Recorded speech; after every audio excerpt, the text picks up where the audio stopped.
আরও একবার বেরিয়ে পড়লাম আমাদের পরবর্তী গন্তব্যের উদ্দেশ্যে। আজ বিজয়া দশমী, তাই সবাইকে জানাই শুভ বিজয়ার প্রীতি ও শুভেচ্ছা। এখন আমরা যাচ্ছি হাওড়া স্টেশন, সেখান থেকে আমাদের ট্রেন হরিদ্বারের উদ্দেশ্যে। আমরা চলে এসেছি হাওড়া স্টেশনে। আমাদের ট্রেন 4:50-এ, আর হাওড়া থেকে দিল্লি রাজধানী এক্সপ্রেস। এখনও ট্রেন দেয়নি, আমরা স্টেশনের ভেতরে ঢুকছি, দেখা যাক।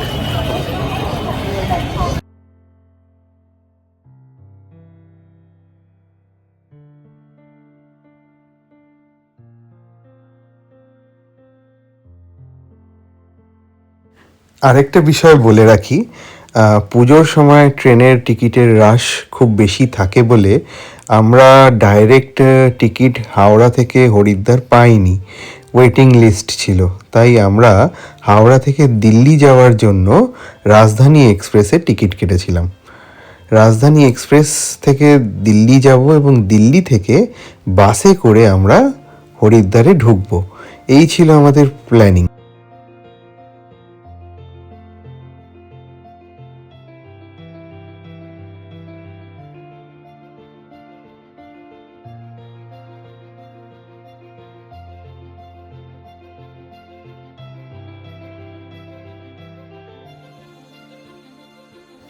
দিল্লি স্টেশনে নামার পর আমাদের বাস ছিল আইএসবিটি কাশ্মীরি গেট থেকে, যেটা দিল্লি স্টেশন থেকে মোটামুটি 20 মিনিটের ডিস্টেন্স। এই ডিস্টেন্স আপনারা অটো বা বাস স্ট্যান্ড থেকে অটো বা বাস নিয়েও যেতে পারেন, কিন্তু আমরা দিল্লি স্টেশনের মধ্যেই মেট্রোরও স্টেশন থাকায় মেট্রো করেই আমরা কাশ্মীরি গেটের উদ্দেশ্যে পৌঁছাই। এতে সময়টা অনেকটাই বাঁচে।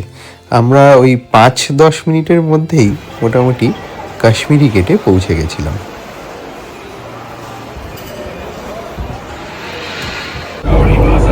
মেট্রোতে উঠেছি কাশ্মীরি গেটের উদ্দেশ্যে। আপনি নিউ দিল্লি স্টেশন থেকে নেমে একটু হাঁটলেই মেট্রো স্টেশন পেয়ে যাবেন, এবং ওখান থেকে আপনি কাশ্মীরি গেটের টিকিট কেটে বাস স্ট্যান্ড, যেটা আমাদের কাশ্মীরি গেট বাস স্ট্যান্ড, সেখানে আমাদের এই মেট্রো করে চলে যেতে পারবো। তো এই মেট্রোতে উঠেছি আপাতত, তা যেহেতু তাড়াতাড়ি হবে তাই আমরা মেট্রোর অপশানটা নিলাম। এছাড়া আরও অনেক অপশান আছে, যেমন বাস, অটো, এটাতেও আপনি যেতে পারবেন।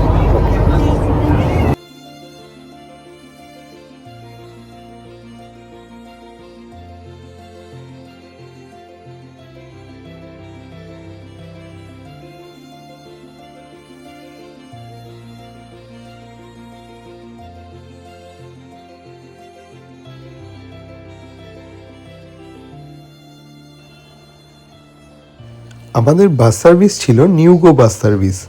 আমি টিকিট কলকাতা থেকেই কেটে গেছিলাম। এই বাস সার্ভিসগুলো আধ ঘন্টা অন্তর অন্তর অ্যাভেলেবেল, এবং খুব তাড়াতাড়ি পৌঁছে দেয় হরিদ্বার। মোটামুটি 4.5 থেকে 4.5 ঘন্টার মধ্যে পৌঁছে দেয়, এবং খুব কমফোর্টেবলও জার্নি। ভেতরে আপনাদের দেখাচ্ছি, দেখুন কি সুন্দর ভেতরের অ্যারেঞ্জমেন্টগুলো।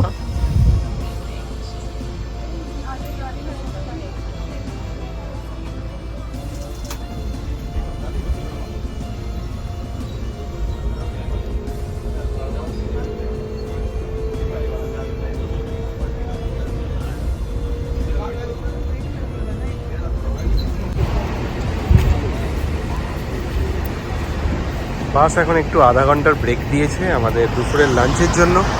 আমরা তো কেউ লাঞ্চ করে আসিনি, তাই যাওয়ার পথে এই একটা স্টপেজ, যেখানে আমরা লাঞ্চ করব। এখন বাজে 3:44, আমাদের লাঞ্চ কমপ্লিট হয়ে গেছে। এবার আমরা আবার বাসে উঠবো, রওনা হব হরিদ্বারের উদ্দেশ্যে। দেখি কখন পৌঁছাতে পারে। ইলেকট্রিক বাস মোটামুটি ভালোই স্পিডে চলছে, কিন্তু ডেস্টিনেশনে পৌঁছানোর সময় যদি কোনো ডিলে না হয় তাহলে হয়তো ঠিক টাইমেই পৌঁছাতে পারবো। দেখি কখন পৌঁছায়। নিউগোর বাস সার্ভিস খুব ভালো। আমরা যা এক্সপেক্ট করেছিলাম হয়তো লেট হবে, কিন্তু লেট হয়নি, বিফোর টাইম পৌঁছে দিয়েছে। ওই এখন বাজে 5:10। আমরা পৌঁছে গেছি হরিদ্বারে, কিন্তু যেখানে নামিয়েছে সেখান থেকে আবার তো অটো নিয়ে আমাদের যেতে হবে Kotwali post office. Kotwali post office থেকে আমাদের হোটেলটা যেখানে বুক আছে সেখান থেকে আবার টোটো লাগবে। টোটো নিয়ে যেতে হবে ওই হরকিপৌড়ি ঘাটের কাছে। তো নিউগো বাস সার্ভিস ভালোই জার্নি হয়েছে। আমি রেকমেন্ড করবো আপনারা এলে নিউগো বাস সার্ভিস করবেন। এটা কোনো পেইড প্রমোশন নয়, জাস্ট সার্ভিসটা ভালো তাই বলছি। আমরা হরকিপৌড়ি ঘাটে এসে উপস্থিত হয়েছি। একটু আগেই সন্ধ্যা আরতি শেষ হয়ে গেছে। যেহেতু আমরা বাসে এসেছি ওই জন্য আরতিটা মিস করে গেলাম। দেখি যেদিন ফিরবো সেদিন যদি সুযোগ পাই আবার একবার দেখবো আরতিটা। হরকিপৌড়ি ঘাটে এসেছি এখন, খুব খুব ভালো লাগছে, খুব ভালো ফিল হচ্ছে।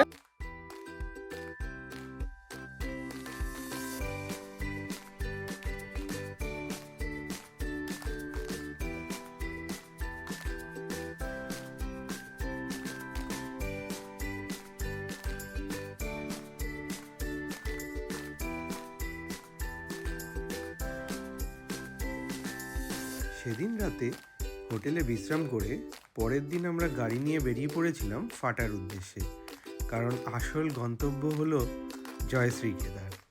আর হ্যাঁ, এর পরবর্তী পর্বগুলোতে এক এক করে আমরা সমস্তটাই আপনাদের সামনে তুলে ধরব। আর এই ট্রিপে আমার স্কুলের খুব পুরনো বন্ধু অভিমন্যু এবং দেবারতী আমাদের সাথে জয়েন করেছিল, তাদেরকেও আপনারা পরবর্তী পর্বগুলোতে দেখতে পাবেন।